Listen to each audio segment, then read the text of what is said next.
So welcome to the dedication of the Temescal Creek property, San Diego River Park Foundation. My name's Bill Danke. I'm on the board, and I also, with a lot of help from Rob and a bunch of other good people, lead up the land acquisition and conservation efforts. So this is about a 2-year project you're looking at, if you can believe that. Um, and we're just so happy to have this kind of a property, and this is just amazing. I've never seen it so green, by the way, because over the course of the last year and a half or so, we come down here, and of course the drought was in full swing, and we didn't really have this kind of beautiful grass and all this, so it's really nice to see it just like it is today. I'll remember this for a long time.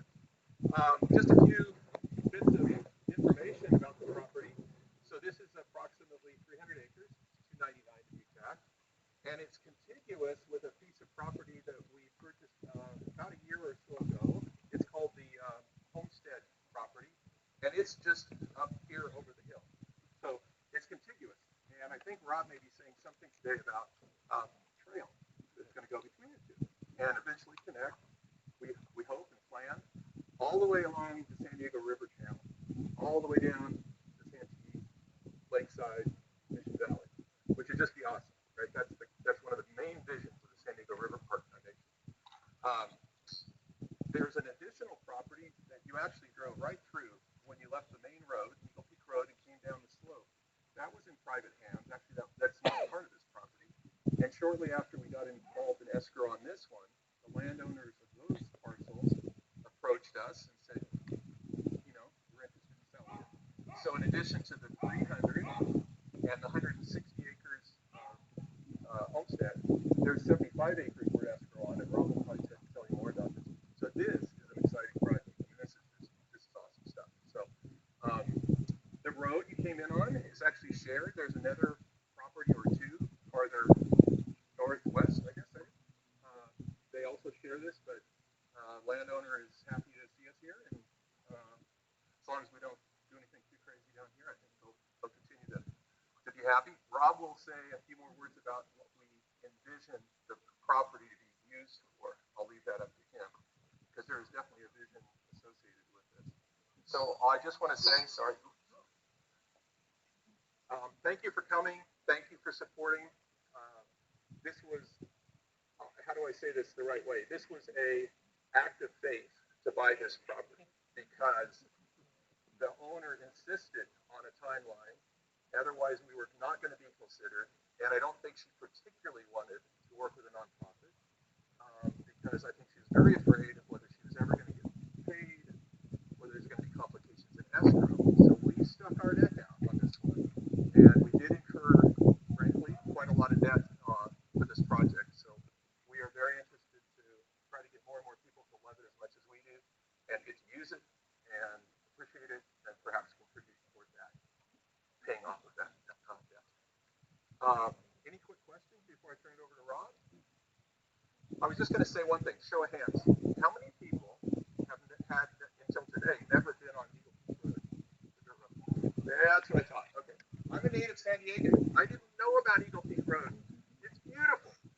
If you have time after you leave, instead of turning left and heading back out the main way, I'd encourage you to consider going right and going a mile or so, mile and a half, and stop a few places along the way. It eventually dead ends, not very far down, a couple miles, 3 miles, and go look, especially on the right-hand side, down into the San Diego River Gorge.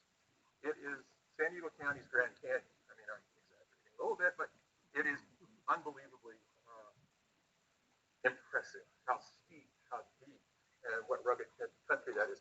And you'll also see why we're so interested in doing some more acquisitions along this corridor, because for the most part, it isn't developed, it isn't spoiled. It's very rugged country, very wild, still very natural. So it's just what we hope to keep that way for generations to come. With that, I'll turn it over to Rob. Question? Yeah.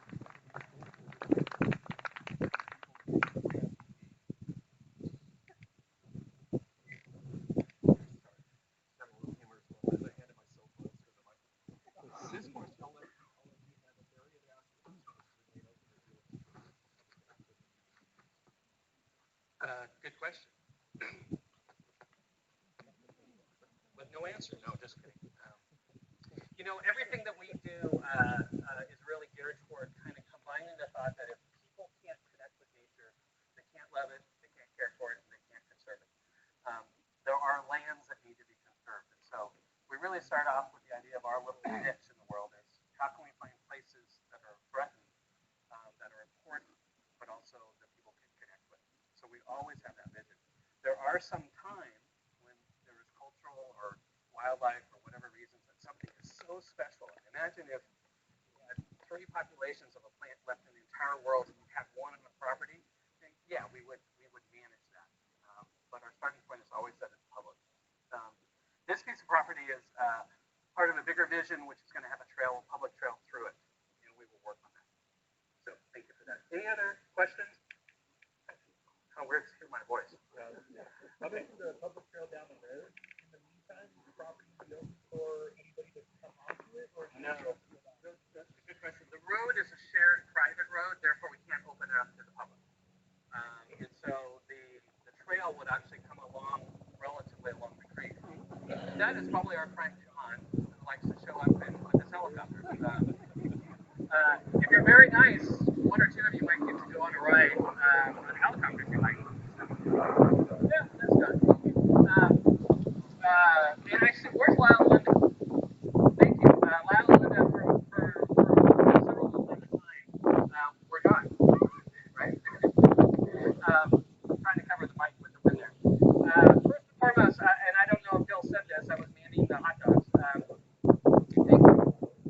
This is really an opportunity to say thank you to each and every one of you who made this possible.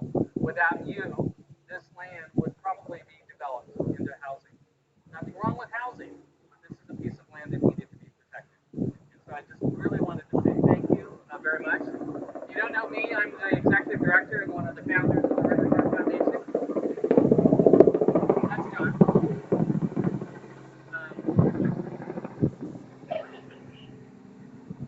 And I was talking to somebody before that what our specialty is you, quite frankly. There's a lot of organizations that get grants and things to buy pieces of land for wildlife protection exclusively. There are a few groups that buy land or easements for trails. You guys enable us to work with you to conserve lands for both. And it's a very special land. We are the only group in the San Diego River watershed, the upper watershed, that's really focused exclusively on protecting this land and leaving it the way it is forever. And forever is a pretty long time, right? So thank you for protecting this piece of property forever. You guys deserve some applause. Good job. And one of the things is everybody has a role, and I talk about this a lot. Everybody has a role, whether your donation is $5, $500, $5,000, or whatever you can do.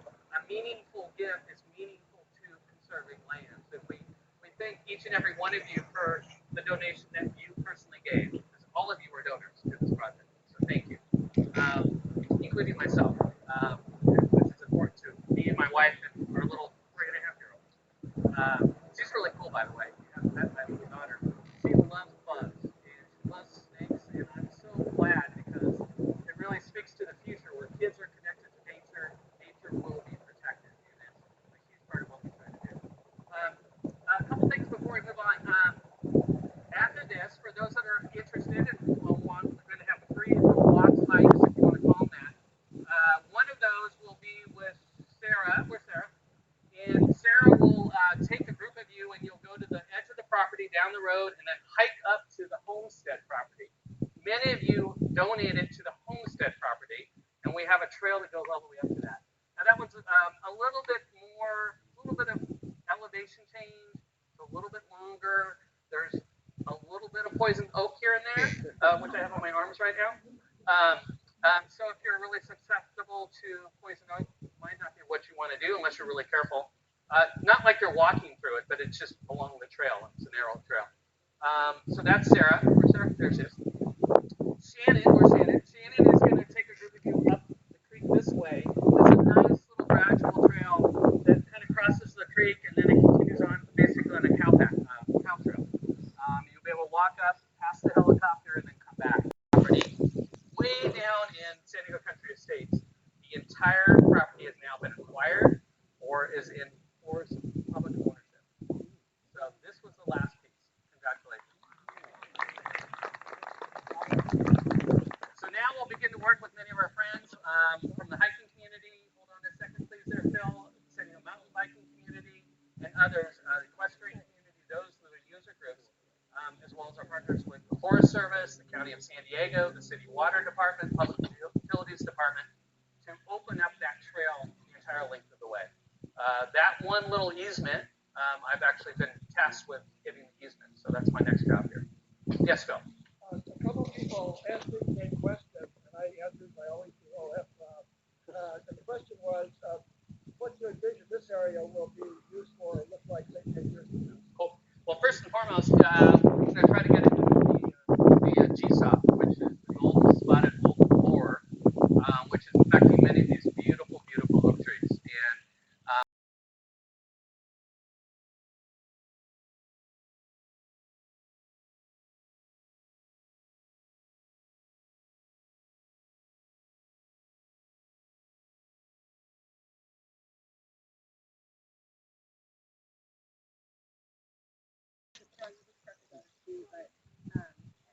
it's little two-wheel drive. It's not secure because there's